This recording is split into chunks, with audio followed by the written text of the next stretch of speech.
إن الحمد لله نحمده ونستعينه ونستغفره ونعوذ بالله تعالى من شرور أنفسنا ومن سيئات أعمالنا من يهده الله فلا مضل له ومن يضلل فلا هادي له وأشهد أن لا إله إلا الله وحده لا شريك له وأشهد أن محمدا عبده ورسوله صلى الله عليه وسلم يا أيها الذين آمنوا اتقوا الله حق تقاته ولا تموتن إلا وأنتم مسلمون يا أيها الناس اتقوا ربكم إن زلزلة الساعة شيء عظيم يوم ترونها تذهل كل مرضعة عما أرضعت وتضع كل ذات حمل حملها وترى الناس سكارى وما هم بسكارى ولكن عذاب الله شديد أما بعد فإن أصدق الحديث كتاب الله تعالى وخير الهدي هدي محمد صلى الله عليه وسلم وشر الأمور محدثاتها وكل محدثة بدعة وكل بدعة ضلالة وكل ضلالة في النار ثم أما بعد. Mes chers frères et sœurs en islam, notre sujet pour notre khutbah d'aujourd'hui, Inch'Allah Ta'ala, va peut-être être considéré par certaines personnes comme un sujet qui n'est pas relatif à une khutbah de Jumu'ah. Qu'est-ce que ça a à voir avec une khutbah de Jumu'ah? Que peut-être une khutbah de Jumu'ah devrait être reliée à un sujet comme le dhikr d'Allah subhanahu wa ta'ala, la salat, ou bien al-hajj, etc. Bien qu'on sait que l'islam, qui est la religion d'Allah subhanahu wa ta'ala, et que si on voit dans la vie du prophète Muhammad alayhi salatu wassalam, on va voir que le vrai islam, le vrai message d'Allah subhanahu wa ta'ala, c'est un message qui traite de tous les sujets de la vie. Et pas un sujet ou bien une religion qui ne traite que de ce qui se passe à l'intérieur de la mosquée.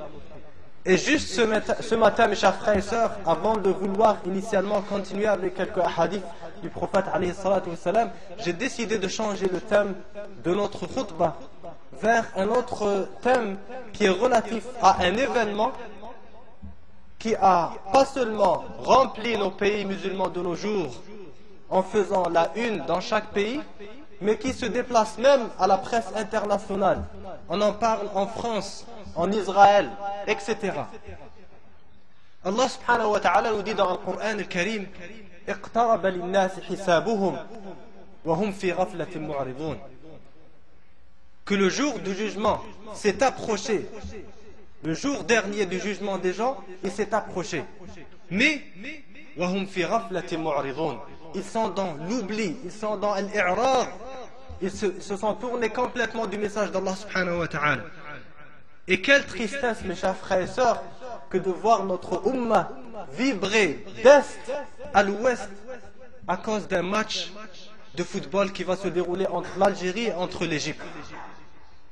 Et je trouve extrêmement important, mes chers frères et sœurs, de traiter de ce genre de sujet d'un point de vue religieux, selon le livre d'Allah subhanahu wa ta'ala, ainsi que de la sunna du prophète alayhi salatu wassalam, surtout dans une mosquée comme celle-là, dans laquelle on sait c'est quoi la constitution géographique des personnes qui viennent pour prier ici. Mes chers frères et sœurs, Allah subhanahu wa ta'ala nous a déjà informé, il y a de cela 14 siècles, qui va être le vainqueur après ce match et après tout autre match. Et on va le mentionner, Inch'Allah ta'ala, à la fin de notre khutbah. Qui va être le vrai fa'iz, qui va être le grand vainqueur. Mais commençons par voir, mes chers frères et sœurs, qui sont les vaincus d'un tel événement. Qui est celui qui ne va vraiment pas gagner?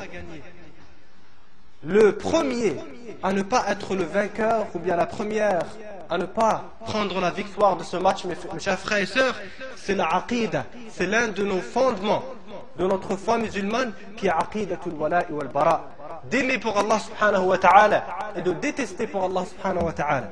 Le prophète alayhi salatu wassalam nous a informé que awthaqu 'ura al-iman, le nœud le plus important et le plus puissant pour garder sa foi, c'est quoi? Il a dit alayhi salatu wassalam al-hubbu fillah wal-bughdu fillah, c'est d'aimer pour Allah subhanahu wa ta'ala et de ne pas aimer pour Allah subhanahu wa ta'ala.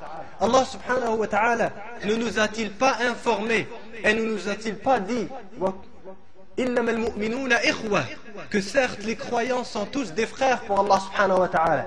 Et notre cher prophète Mohammed alayhi salatu wa salam, qu'on doit aimer plus que nos pères et plus que notre mère, il nous a dit alayhi salatu wa salam, wa kunu ibadallahi ikhwana, soyez aux serviteurs d'Allah subhanahu wa ta'ala des frères. Wa la tabaghadu, il a dit alayhi salatu wa salam, ne détestez pas l'un l'autre. Mais subhanallah, mes chers frères et sœurs, celui qui va, personnellement je ne suis vraiment pas intéressé par ce genre de sujet, mais c'est devenu un thème qui ne peut pas échapper aux yeux de n'importe quelle personne qui entre sur internet pour essayer de voir c'est quoi l'actualité, mes chers frères et sœurs. C'est extraordinaire, c'est vraiment fou comment les gens sont arrivés à un degré d'hystérie, de détester l'autre pays et l'autre pays qui déteste son frère de l'autre pays à cause d'un ballon qui est fait de caoutchouc, mes chers frères et sœurs. Est-ce que ça, ça fait pas partie de Khisal al-Jahiliya que le prophète alayhi salatu wa salam nous a dit Da'uha fa innaha muntina. Wallahi, mes chers frères et sœurs, vous voyez des gens crier, on va vous donner la grande défaite, on va prendre la grosse victoire, on va faire trembler votre terre. C'est quoi ça? Fathu Bayt al-Maqdis. Qu'est-ce que tu vas faire? Qu'est-ce que tu vas changer dans ce monde? C'est une chose qui est extrêmement inconcevable, mes chers frères et sœurs. Wallahi, ça nous fait, comme ils disent en anglais, un reality check. Ça fait sortir c'est quoi l'état de notre ummah pour qu'on puisse comprendre pourquoi est-ce qu'Allah subhanahu wa ta'ala ne change pas notre état. Inna Allah la yughayyiru ma biqawmin hatta yughayyiru ma bi anfusihim. On ne parle pas ici d'un groupe qui est exceptionnel, qui est en train de faire ça. On parle ici de tout un pays et un autre pays, des millions de personnes qui sont en train de marcher derrière cette voie. Qui est le guideur de cette voie? C'est Allah subhanahu wa ta'ala qui le sait. C'est d'autres personnes qui n'ont pas intérêt à qui va perdre, qui va gagner. Leur intérêt c'est quoi? C'est qu'est-ce qui va rentrer à l'intérieur de leur poche. Leur intérêt c'est quoi? C'est que les gens vont se taire et les laisser continuer à faire leur tyrannie. Les gens, j'ai lu personnellement dans certains des journaux qui viennent, sans citer le pays, de l'un de ces pays-là, dire aux gens, écrire un soi-disant journaliste, dire que tout le monde, lors de cette journée-là, lors de cette semaine, doit mettre à côté ses plaintes et ses réclamations. Ne parle pas de salaire, ne parle pas de problème social, n'importe quelle chose. Parce que tout le pays doit se diriger actuellement vers ce match. Un match vers un ballon qui est fait de caoutchouc.